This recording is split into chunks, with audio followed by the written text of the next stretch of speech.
साथियों good morning. साथियों research aptitude की हमारी सीरीज चल रही है। दिवाली के कारण हमारी 5-6 दिन की छुट्टियां हुई इस मामले में कि हम जो वीडियो नहीं आप तक पहुंच पाई, तो कोशिश करेंगे कि इस समय को कवर कर लिया जाए क्योंकि आपके एग्ज़ाम भी नज़दीक आ रहे हैं। आप अपना जो योगदान है इसमें बनाए रखिए, देखते रहिए वीडियो को, अपनी तैयारी करिए। इसके साथ 360 नंबर क्वेश्चन को करना चाहेंगे। रिसर्च एप्टीट्यूड का नेक्स्ट क्वेश्चन है सीरीज का। नीचे 2 कथन दिए गए हैं। कथन 1, यदि हम एक ऐसी परिकल्पना को स्वीकार करते हैं जिसे अस्वीकृत किया जाना चाहिए, तब हम यह मान सकते हैं कि इसमें त्रुटि की गई है। बहुत अच्छा क्वेश्चन है, ये करना चाहिए आपको। कथन 2 है, ये स्टेटमेंट सेकंड है, यदि हम एक ऐसी परिकल्पना को अस्वीकार करते हैं जबकि इसे स्वीकार किया जाना चाहिए, तब हम ये मान सकते हैं कि इसमें टाइप 2 त्रुटि की गई है। एक्चुअली जिसने स्टैटिक्स को पढ़ा है उसमें टाइप 1 एरर और टाइप 2 एरर आती है, वो आप देख सकते हैं, उसको पढ़ लीजिएगा। उपयुक्त कथन के आलोक में नीचे दिए गए विकल्पों में से सबसे उपयुक्त उत्तर का चयन कीजिए। देखिए ABCD 4 ऑप्शन दिए हैं। पहला है कथन दोनों सत्य हैं, दूसरे में दोनों गलत हैं। C जो है कथन पहला सत्य है लेकिन 2 असत्य है, और D जो है वो पहला गलत है, दूसरा ठीक है। तो 2023 शिफ्ट 1 एक क्वेश्चन पेपर आया हुआ है उसमें। इसके बाद इसका आंसर रहेगा बी में हमारा है कि कथन यानी कि दोनों जो है वो असत्य हैं। देखिए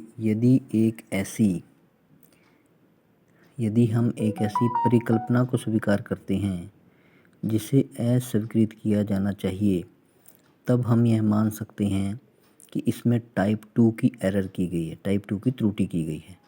और टाइप 2 त्रुटि तब प्रकट होती है जब कोई टेस्ट या परीक्षण गलत तरीके से गलत शून्य परिकल्पना को अस्वीकार करने में विफल रहता है। इस प्रकार की त्रुटि अधिकतर कम महत्व स्तर से जुड़ी होती है। टाइप 2 त्रुटि को गलत नकारात्मक के रूप में भी जाना है। अतः कथन एक प्रसरण है।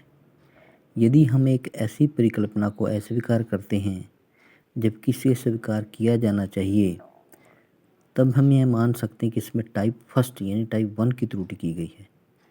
और टाइप 1 त्रुटि तब होती है जब किसी प्रयोग की शून्य परिकल्पना यानी नल हाइपोथेसिस, जीरो हाइपोथेसिस सत्य होती है। एक परीक्षण गलत तरीके से एक सच्ची शून्य परिकल्पना को अस्वीकार कर देता है। इस प्रकार की त्रुटि सामान्यतः उच्च वाहन स्तर से संबंधित होती है। इस त्रुटि को गलत सकारात्मक के रूप में भी जाना जाता है। इस प्रकार कथन 2 भी असत्य है। तो इसका आंसर आपने देखा कि ये दोनों ही असत्य हैं। बड़ा अच्छा क्वेश्चन है ये, लेकिन आ सकता है दोबारा से, इसको आपको ज़रूर करना चाहिए। ये टाइप स्टेटमेंट दी हुई हैं, फर्स्ट स्टेटमेंट है, सेकंड स्टेटमेंट है, और इसी के साथ इसकी एक्सप्लेनेशन दी हुई है। अच्छे से करिएगा इस क्वेश्चन को थोड़ा सा टाइम देकर। और आपको ये भी पढ़ना चाहिए कि टाइप 1 एरर क्या होती है, टाइप 2 एरर क्या आती है। जो स्टैटिक्स के स्टूडेंट्स हैं, जिन्होंने स्टैट वगैरह पढ़ा है, उनको तो पता होगा, लेकिन जिन्होंने नहीं पढ़ा है उनको थोड़ा, क्योंकि मैट्रिक स्टैंडर्ड का नहीं है, मैट्रिक से अपर लेवल का ये क्वेश्चन है, तो आशा करता हूँ आपको क्लियर हो गया होगा। अब बने रहिए साथ। नेक्स्ट क्वेश्चन हम करते हैं 361। मैं कोशिश कर रहा हूँ कि आपकी जो 5 छुट्टियाँ हुई हैं उनका थोड़ा सा कंपनसेट हो जाए वो। 361 में देखिए, प्रेक्षित मान या अंक जिस मात्रा या कोटि तक मापन त्रुटि से मुक्त होते हैं उसे किस से संबंधित कहा जाता है? विश्वसनीयता से, विषय वस्तु की वैधता से, संरचना वैधता से, और वैधता मानदंड से। ये 2023 में साइकोलॉजी के पेपर साथ जो फर्स्ट पेपर आया था उसमें आया हुआ शिफ्ट 1 में। ए इसका आंसर रहेगा। देखिए, प्रेक्षित मान या अंक जिस मात्रा या कोटि तक मापन त्रुटि से मुक्त होते हैं उसे विश्वसनीयता से संबंधित कहा जाता है। विश्वसनीयता माप की स्थिरता को संदर्भित करता है। और मनोवैज्ञानिक 3 प्रकार की स्थिरता पर विचार करते हैं। पहला, समय के साथ विश्वसनीयता यानी परीक्षण और पुनः परीक्षण। दूसरा, वस्तुओं के बीच यानी आंतरिक स्थिरता। और तीसरा विभिन्न शोधकर्ताओं के बीच यानी अंतर-रेटर विश्वसनीयता।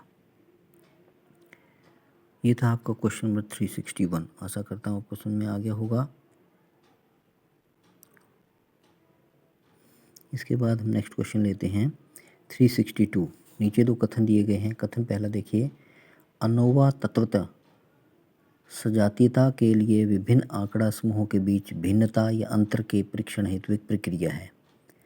और कथन दो देखिए, अनोवा का प्रयोग करके हम समान माध्य की जनसंख्याओं से प्रतिदर्शों के निकालने के बारे में अनुमान कर सकते हैं। उपयुक्त कथनों के आलोक में निम्नलिखित विकल्पों में से सही उत्तर चुनें। ये क्वेश्चन एक बार आप देख लें आराम से। मैं इसको यहीं रोकता हूँ, वीडियो को देख लीजिए इसको। कथन एक और कथन दो दिए हैं।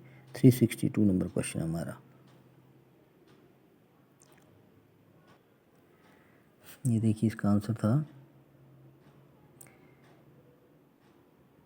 ये क्वेश्चन नंबर 362 का। इसके बाद 363 में आप देखिए, पहला है, नीचे दो कथन दिए गए हैं। कथन एक देखिए, सहज संबंध की भांति सांख्यिकीय समाश्रयण चरों के साचर्य अथवा उनके बीच के संबंधों की जांच करता है।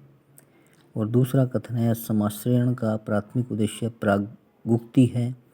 उपयुक्त कथन के आलोक में नीचे दिए गए विकल्पों में से सही उत्तर का चयन कीजिए। चार ऑप्शन दिए हैं, आपको पता ही है। ए दोनों सही हैं, बी दोनों गलत हैं, सी जो है पहला सही दूसरा गलत है, और डी में पहला गलत है दूसरा सही है। तो आंसर आपका देखते हैं 363 का आंसर रहेगा ए। देखिए, सहज संबंध गुणांक दो चरों की सापेक्षिक गतिविधियों के बीच संबंध की दृढ़ता का एक सांख्यिकीय माप होता है। सहज संबंध की भांति सांख्यिकीय समाप्रण चरों के साचर्य अथवा उनके बीच के संबंधों की जांच करता है। अतः कथन एक सत्य है। समाग्रहण का प्राथमिक उद्देश्य प्रागुक्ति है। और कथन दो भी सत्य है। अतः कथन